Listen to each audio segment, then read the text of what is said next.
හිතන්නකෝ Tamanට අයිතිම නැති ඉඩමක් දීර්ඝ කාලයක් ඒකේ හිටියා කියන එකම හේතුවට නීතියෙන්ම Tamanගේ කරගන්න පුළුවන් වුණොත් සමහර විට මේක ටිකක් අසාධාරණයි වගේ හිතන්න පුළුවන් ඒත් ඇත්තටම මේ නීතිය පිටිපස්සේ ගැඹුරු අරමුණක් තියෙනවා ඉඩම් නිකරුණේ තියෙනවට වඩා ඵලදායීව පාවිච්චි කරන්න එක දිරිමත් කරන්නත් හිමිකාරීත්වය ගැන තියෙන පරණ ආරවුල් වලට ස්ථිර විසඳුමක් දෙන්නත් තමයි මේ නීතිය හදලා තියෙන්නේ නීතිමය භාෂාවෙන් මේකට කියන්නේ කාලාවරෝධය කියලා අපි මේ විග්‍රහයෙන් බලමු මේ සංකල්පය හරියටම ක්‍රියාත්මක වෙන්නේ කොහොමද කියලා. හරි අපි මේ කතාවට ගැඹුරට යන්න කලින් මේ හැම දෙයකම පදනම වෙලා තියෙන නීති මූලධර්මයේ තේරුම් ගමු.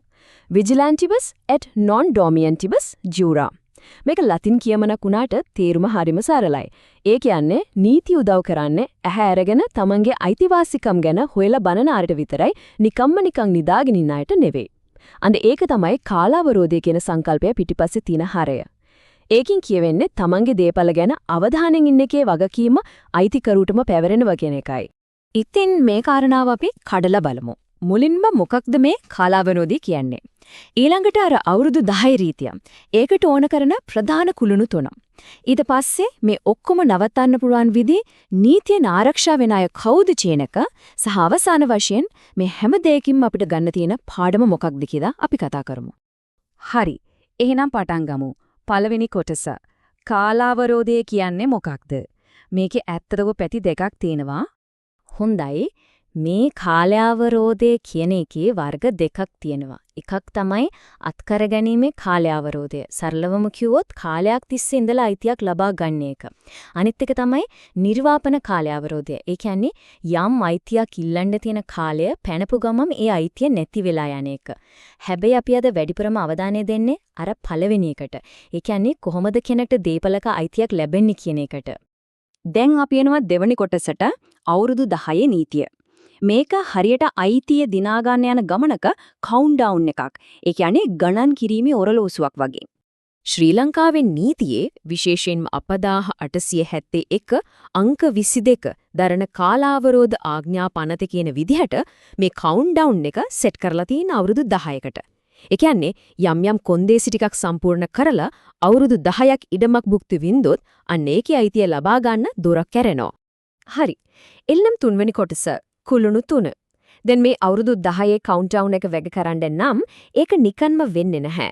හරියටම ගොඩනැගිල්ලක පදනම වගේ නොකඩවා සම්පූර්ණ වෙන්න ඕන අත්‍යවශ්‍ය කුළුණු 3ක් තියෙනවා. මේ ආඥා පනතේ තුන්වෙනි වගන්තියේ මේක පැහැදිලිවම කියනවා. අපි බලමු මොනවද කියලා. පළවෙනි එක භුක්තියට කිසිම බාධාවක් නැතුව නොකඩවා තියෙන්න ඕන. දෙවෙනි එක ඒක ඉන්න ඕනේ සැබෑ අයිතිකරුගේ අයිතියට එරෙහිව එයාගෙන් ස්වාධීනව. තුන්වෙනි එක මේ විදිහට අවුරුදු 10ක් සම්පූර්ණ වෙන්නත් ඕන. මතක තියාගන්න මේ තුනම එකට සම්පූර්ණ වුණොත් විතරයි කාලාවරෝධ හිමිකමක් ගැන කතා කරන්නවත් පුරුවන් වෙන්නේ. හරි. මේ කුළුණු තුනෙන් තේරුම් ගන්න ටිකක් විතර අමාරු ඒත් හරිම වැදගත් එකක් තමයි අර දෙවෙනි එක. ප්‍රතිවිරුද්ධ භුක්තිය කියන එක. මේකෙන් කියන්නේ මොකද්ද? සරලවම ඒ ඉඩමේ ඉන්න කෙනා හැසිරෙන්න ඕන මේක මගේ මම තමයි අයිතිකාරයා කියන විදිහක. අනිත් හැමෝගෙම අයිතීන්ට අභියෝග කරමින්. වැදගත්ම දේ තමයි සැබෑ අයිතිකාරයාගේ අවසරය ඇතුව ඔයා මෙහෙ ඉන්නකෝ කියන දුන්නොත් අන්න ඒක කවදාවත් ප්‍රතිවිරුද්ධ භුක්තියක් වෙන්නේ නැහැ. මේකට කදිම උදාහරණයක් තියෙනවා නඩු තීන්දුවකින් මඩුවන් වෙල එදිරිව එක්නැලිගොඩ කියන නඩුව. කතාව මේකයි සහෝදරයෙක් එයාගේ සහෝදරයාගේ කරුණාව නිසා එයාගේ ගෙදර ජීවත් වුණා. එයා එහි හිටියේ සහෝදරයාගේ අවසරය ඇතුවනේ. එයාගේ අයිතියට විරුද්ධව නෙවෙයි. ඉතින් මොකද වුනේ? අර අපි කතා කරපු කවුන්ට්ඩවුන් එක ඒ කියන්නේ අවුරුදු 10 ගණන් කිරීම එයා වෙනුවෙන් කවදාවත් පටන් ගත්තේවත් නැහැ. හරි. දැන් හතරවෙනි කොටසට මේ කවුන්ට්ඩවුන් එක නවත්තන්නේ කොහොමද? දැන් හැමෝගෙම හිතේ තියෙන ප්‍රශ්නෙත් ඒක වෙන්නේ නැති මේ අවුරුදු 10 ගණන් වෙන එක නවත්තන්න නැත්නම් රීසෙට් කරන්න ක්‍රමයක් තියෙනවද? ඔව් ප්‍රධාන ක්‍රම දෙකක් තියෙනවා. එකක් තමයි භෞතිකව බාධා කරන එක. ඒ කියන්නේ ඉඩමේ ඉන්න කෙනා ඒක අතෑරලා ගියොත්. එතරින් ඒ කතාව ඉවරයි. අනිත් ක්‍රමය තමයි නීතියෙන් බාධා කරන එක. ඒ කියන්නේ සැබෑ අයිතිකාරයා ඇවිත් තමන්ගේ අයිතියේ ඉල්ලල නඩුවක් දැම්මොත් අන්න ඒ වෙලාවෙත් අර කවුන්ට්ඩවුන් එක රීසෙට් වෙනවා. ආයෙ මොළෙන්දම් පටන් ගන්න ඕන. හැබැයි මෙතන තමයි කතාවේ හරිම රසවත්ම හරිය තියෙන්නේ. උසාවිය තීරණය කරලා තියෙනවා හැම බාධාවක්ම නීතිය පිළිගන්න බාධාවක් වෙන්නේ නැහැ කියලා. මේක ටිකක් පුදුම හිතෙන දෙයක්. බලන්නකෝ නිකම් පොඩි ප්‍රචණ්ඩ ක්‍රියාවක් වුණා කියලා නැත්නම් බෙදුම් නඩුවක් දැම්මා කියලා විතරක් ඔප්පුවක් අලුතෙන් ලිව්වා කියලා එහෙවත් නැත්නම් ඉඩමට ඇතුම් වෙන්න try කරා කියලා විතරක් අර කවුන්ට්ඩවුන් එක නවතින්නේ නැහැ. අඩුම ගානේ කවුරු හරි ගහපු නිසා ටිකක් කාලයකට ඉඩමෙන් අයින් වෙලා හිටියත් ඒකවත් ලොකු බාධාවක් විදියට සලකලා නැහැ. හොඳයි. දැන් පස්වෙනි කොටස. නෛතික ආරක්ෂාව. මේක හරියට ගේම් එකක ෂීල්ඩ් එකක් වගේ.